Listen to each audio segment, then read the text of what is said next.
Hey guys, Weiss here. Welcome to another video. If you're new to the channel, please hit that subscribe button. And I have been away for, I don't know, a couple of weeks or so, but it feels like months. It's been a while since I've uploaded a video because a bunch of things converged on me at once. Just super crazy busy. And at the end of the day, I've just been too tired, too distracted, too busy to just get some videos out for you guys. And I'm sorry about that, but I am back and hope to be doing uploads frequently as usual.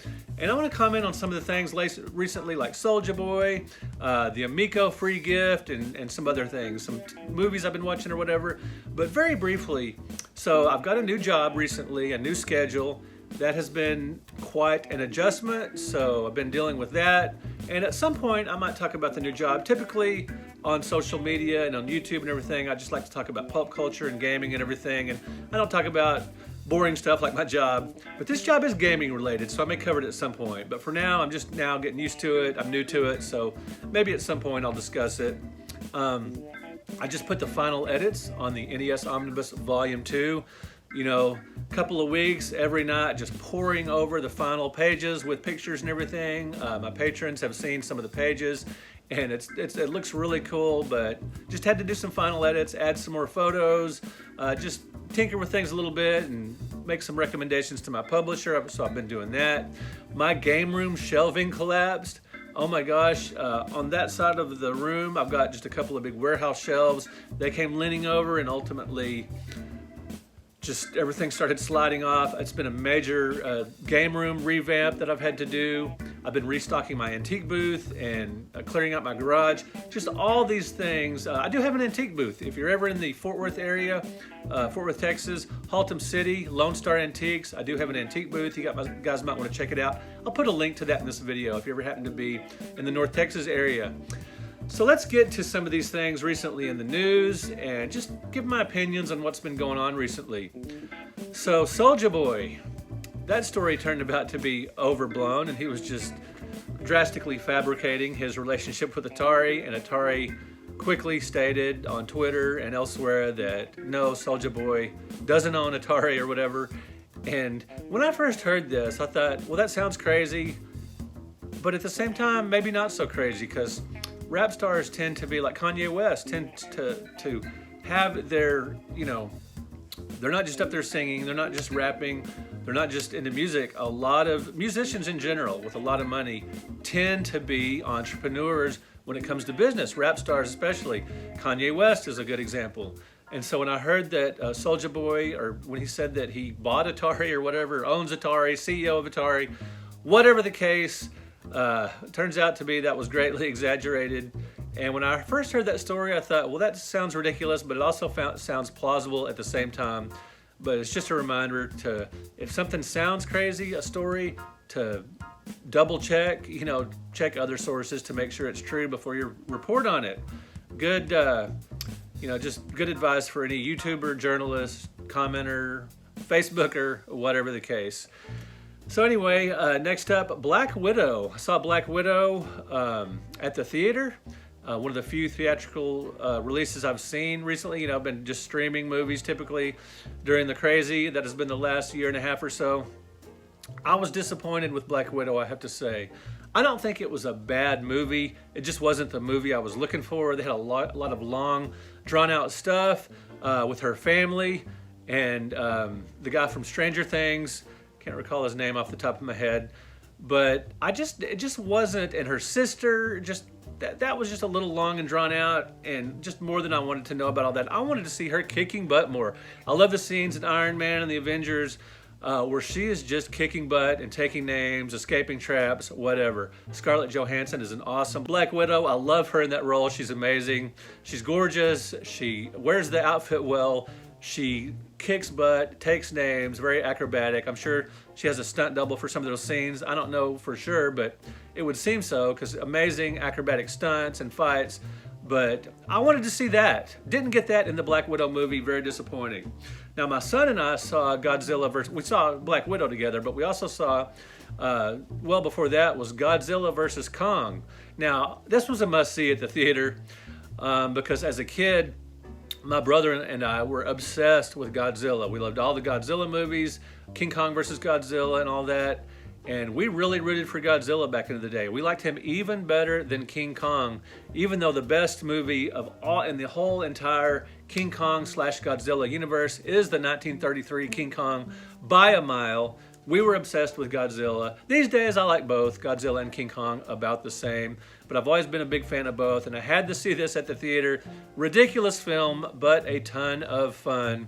And this time out, I wasn't rooting for King Kong or Godzilla. I was just watching the fun play out, and they definitely, again, it was ridiculous, but there was plenty of action and monster battling. That worked for me. That was cool. I've been watching Superman and Lois now on the CW app. There's extended versions on the CW app, so if you've just been watching it on television, on just the CW channel, just to let you know that on the CW app, you do get some extra scenes, just a little bit here and there, a few minutes here and there. And I think it is an excellent show. Now, at first when I heard about Superman and Lois, I wasn't going to watch it, and I didn't start watching it at first because I thought I really don't need another Superman story, and it's them married with 2 teenage boys. I mean, that just didn't, whatever, another Superman story. I felt like I had enough Superman stories, and I really didn't care for Tyler Hoechlin. Is that how you say his name? Hoechlin. Tyler Hoechlin, whatever. I didn't really care for him as Superman on the Supergirl TV show. He just seemed kind of short and ineffectual as Superman, and just not that impressive or that big or that just imposing. He just didn't seem that powerful of a character like you want Superman to be. But on Superman and Lois, he has really done a great job. It's sort of like the Flash TV show, where I didn't think Grant Gustin was going to do that great of a job as the Flash. He just seemed wrong for the part. He's done an excellent job as Barry Allen. And I think Tyler Hoechlin, if that's how you say it, is a phenomenal Superman and does a great job. He brings a lot of gravitas to the role. He's personable and powerful at the same time. Just really good show, really dramatic, and sort of like a cross between like Buffy the Vampire Slayer and Smallville, that kind of vibe. If you like those shows, you should like Superman and Lois. Very enjoyable. Classic Game Fest. I did Classic Game Fest, and maybe a lot of you guys in Austin, maybe a lot of you saw the arcade walkthrough at Classic Game Fest that I did. I fully intended to do a showroom walkthrough of the entire, the vendor's room and everything, but by Sunday when I planned to do it, I was just too dang tired. Saturday was absolutely insane. I thought about doing one on Saturday, but it just got too busy. I thought I'll just do it on Sunday. But oh my gosh, we were just slammed all day Saturday. It was a huge turnout, well over 6,000 people. And I sold a ton of books, a ton of other stuff. I had a huge booth, and that was so much fun.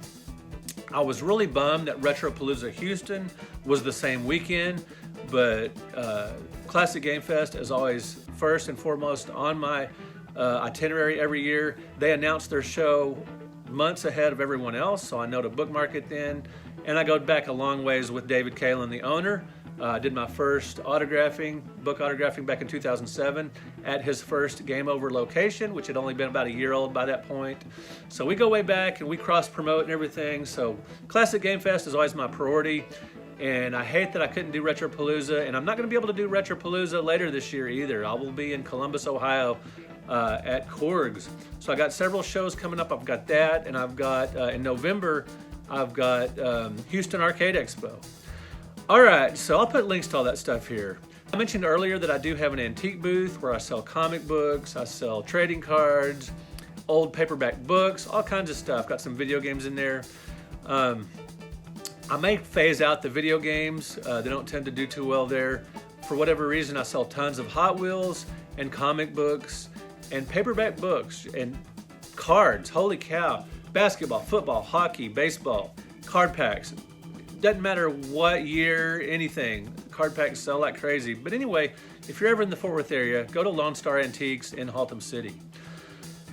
Let's talk about Kiss a little bit, one of my favorite bands of all time. Gene Simmons recently compared David Lee Roth to a bloated, naked Elvis on the bathroom floor. Now, he complimented on social media, he complimented David Lee Roth, the awesome Van Halen frontman, former Van Halen frontman, just being as awesome and great and unparalleled. Maybe a little dig at Paul Stanley, I don't know. because as they tend to do, Paul and Gene tend to dig at each other a little bit sometimes. But Gene Simmons recently said that David Lee Roth was not going to tour with them anymore, that he was their opening act. And he's no longer going to tour with them because he thinks David Lee Roth is past his prime. Which is ironic considering that Gene and Paul are past their prime. I think Gene Simmons still sings pretty well, and I think they, still plays the bass fine. I think Paul's still a good guitarist, and he sounds pretty good with Soul Station, his little side project. But Paul Stanley's vocal cords are shot. He doesn't sound nearly as good singing as well as he used to, and they do use some backtracks and whatever, from what I understand, some backing vocals. He has some help in that department. Regardless, Paul Stanley's voice is not anywhere close to what it used to be. Just go back and listen to Rock and Roll Over or something like that, and you will definitely tell a huge difference. But hey, he's getting close to 70 years old, so I get it, and I don't blame Kiss for still touring. That's fine. But to insult David Lee Roth because he's not what he used to be seems a little ironic. And they're replacing him with that painter. And I saw this painter. There's a guy that does, this live action painting with music, and he'll usually paint, musicians. Like I think we saw him do Jimi Hendrix or the Beatles or something. And I've seen some of this on YouTube too, but I saw it live. It was more impressive than I thought it would be, and it was pretty cool. It was kind of fun. But I would much rather see Diamond Dave, even in his old age, than this painter. All right, let's talk about the Intellivision Amiko a little bit. Now, it's been delayed again to next year, and people that ordered the Founders Edition or pre-ordered may or may not get their console by the end of the year. I would like to think at least the people that got the Founders Edition, such as myself, will get their console by the end of the year, but I'm not holding my breath. But it would be a nice Christmas present from me to me. That would be nice. But it may not happen. But anyway, 2022, hopefully everyone will get their Intellivision Amiko that wants one, and hopefully that will be a lot of people. But let's talk about the free gift. So since they had to delay it for a third time, the Amico console, Intellivision promised a free gift they were going to put in an email, and they did deliver that a day or two later. And it is just a bunch of downloadable content, video games, live concerts, Earthworm Jim, and some other downloadable content, some rare photos and stuff. Now, I get why Intellivision didn't want to send out something that would cost money. I can't envision them spending thousands, maybe $10,000s of dollars, just thousands of dollars, tens of thousands. Can't see them doing that. Just their console is already delayed. They're already under duress, financially and otherwise, because of this. I mean, naturally, if this console they're putting up for sale is being delayed 3 times, they're not going to want to pour money into giving away something free. So I totally get why they gave away something that didn't cost them any, true upfront money. Sure, they gave away things that they could have sold that people might have otherwise bought, but it didn't really cost them anything, really. And I don't blame them for that. I kind of get that. But whether I will download all this content or not, I may at some point, but it's not specifically for me. Now, I've seen Video Games Live in concert twice.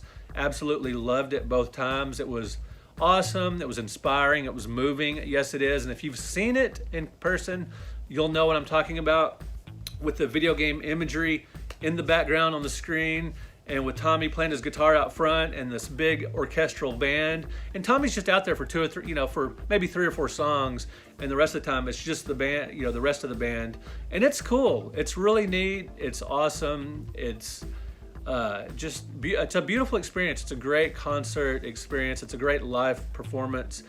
Whether I want to listen to this downloaded to my phone or whatever, I'm not in a huge hurry to do that. I may at some point. But right now, it's not a big deal to me. Now, I know some people, this is awesome. This is like a windfall that have loved. I've seen people posting this online, posting these CDs, the physical CDs they've made out of this downloadable content, and that's super cool, and I'm excited for them. But for me, whatever, I might look into it. All right, guys, let me know what you've been watching recently. Let me know what you think about the Intellivision Amiko being delayed and the free content that you guys that have pre-ordered it and got. Was that cool to you? Was it worth it? Was it were you excited about that or disappointed? Do you think it should have? I kind of would have liked if it would have been more directly related to the Amico, but whatever. It's still Tommy Tallarico, and it's still gaming related, so that's fine. Just maybe not for me. or not in a hurry to check it out. Anyway, but some of you may be. Let me know in the comments. I would love to hear from you. Let me know anything I've talked about. Just tell me what you guys have been up to lately. I would love to know. I've been out of pocket for 2 or 3 weeks now, and I'm glad to be back. All right, guys, thank you so much for watching. Thank you for liking this video. Thank you for subscribing to the channel. I really appreciate it. We will talk to you in another video.